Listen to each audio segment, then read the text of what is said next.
What's up YouTube, Crafting Cars here, happy Tuesday. Now you may have noticed a change of scenery, and that's because I'm filming this in my new house. Yeah, I just recently bought a new house. If you want to see a video about it, I suppose I can give you a tour. Just let me know down in the comments down below. Otherwise, let's get right into this video. About a month back, I built my B16 cylinder head, and I didn't really do any talking when I built it. I just kind of put my head down and got the project done. But I did film all of it. And here I've got some of the old assembly here, the old valve, seat, spring, and the top retainer and lockers and everything. I'm just gonna kind of go over step by step how I did this. And yeah, hopefully it's pretty easy to follow along. Now, for those of you who have been following this B16 build, you know that I sent my cylinder head out to a machine shop to get new valve guides put into place. And what those valve guides do is kind of make like a nice path for the valve to slide in and out as it opens and closes. These are aftermarket supertech guides, and they're made of brass, so they're supposed to be better for aftermarket valves. They had the cylinder head there for about a month, but they did a really good job, and they even like glass bead blasted the entire cylinder head, made it look brand new. And the second I got it back, I put on the valve seat. So this is the very bottom of the Valvetrain assembly. This is where the spring sits on, as well as the seal sits around this little edge here. I'll show you what that looks like.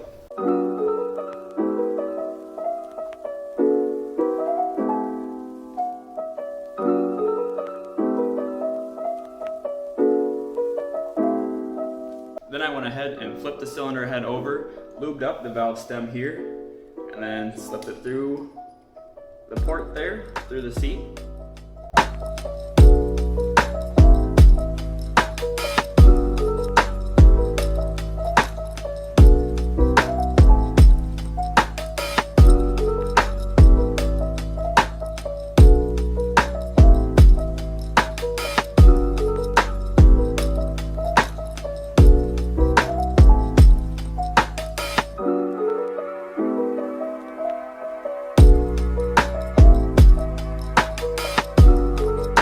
Now that my valve and the bottom seats were installed, I could properly place my dual valve springs. So that way I could put on the inner spring and the outer spring, and they would line up perfectly.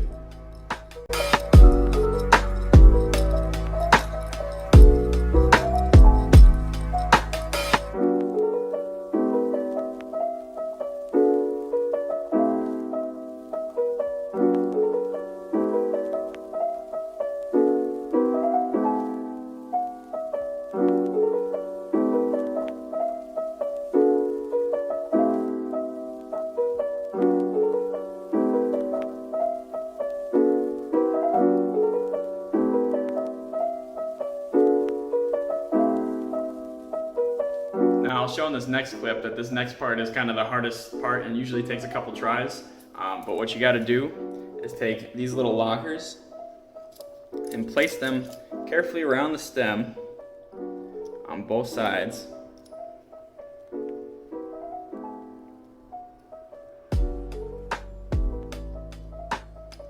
Like so. You gotta see. Then those lockers have to slide perfectly into the top retainer. It's got a hole for them. And they don't really sit right in there until you slide it all the way to the top of the stem where you see that indent, and then you'll see everything kind of falls into place. But only if everything is lined up perfectly.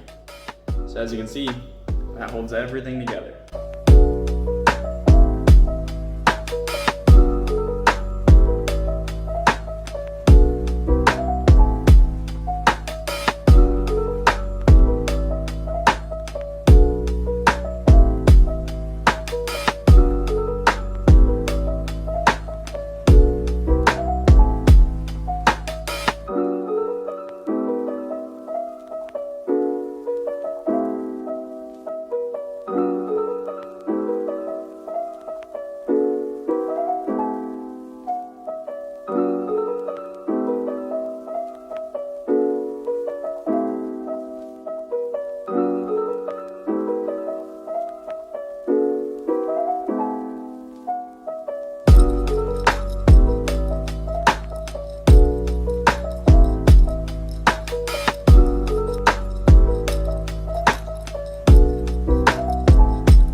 I was ready to drop in my tiny lost motion assemblies, which is just a tiny little coil spring.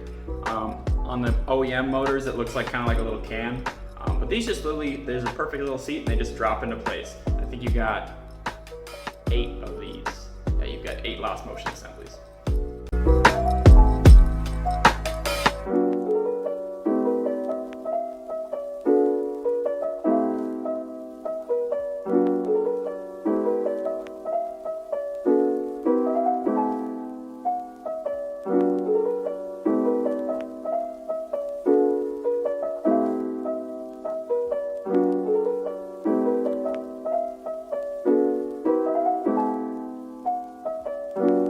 And now that that was all taken care of, I was ready to put my lifters in on my intake and exhaust side. And you'll notice that I got rubber bands strapped around them just to kind of hold them in place because they do like to fall apart if they're not held together.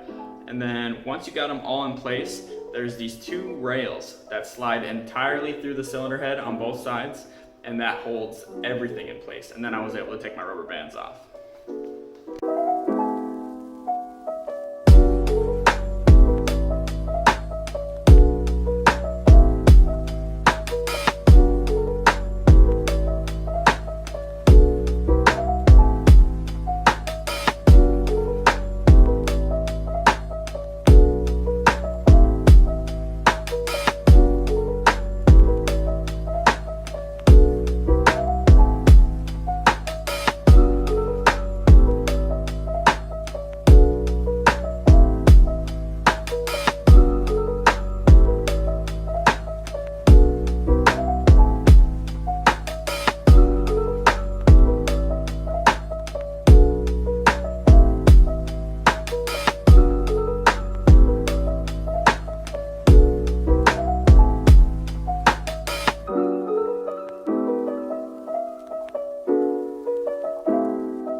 Alright, so now that I had the 2 rails sitting inside the cylinder head, sometimes you got to rotate them. There's a pre-drilled hole in each one of those rails, and then you got 2 pins that they each have their own location, and they got to get pressed in through the cylinder head, through those rails, and that locks them perfectly into place. Because when the motor's operating, those rails don't spin at all. It's just the lifters and everything else that moves.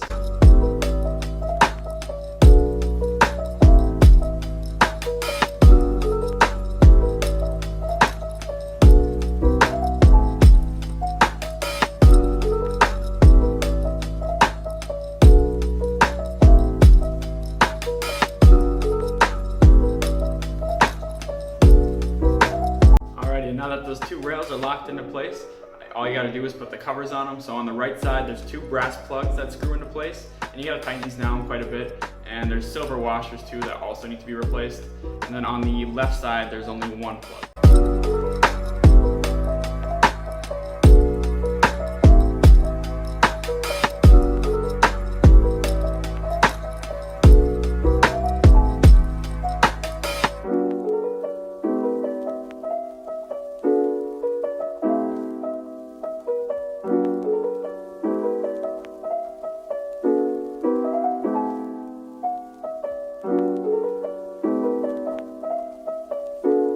And just like that, your valve train is finished. And the reason people do this, build up their valve trains like this, is so they can reliably rev their Hondas all the way up to 10,000 RPM if they have to. Where the stock ones, they're only really good for about 8,500, but if you do it every day, it can cause a lot of wear and tear. A lot of the aftermarket valve train components you see, the kind of shiny silver, they're actually titanium, and then they're built with very, very, very high tolerances, and they're built very, very well. So they can kind of take the repeated abuse. Alrighty, so that's all I got for you today. And probably the next episode of this motor, it's going to be Gideon and I putting the cylinder head onto my B16. So stay tuned for that. If you haven't, ring the notification bell and then you'll get a notification every time we film these videos. Because a lot of times if you're just subscribed, it won't pop up in your feed or anything like that. So make sure you ring the bell as well. Don't forget to comment and share and all that good stuff. And we'll see you next time. Bye!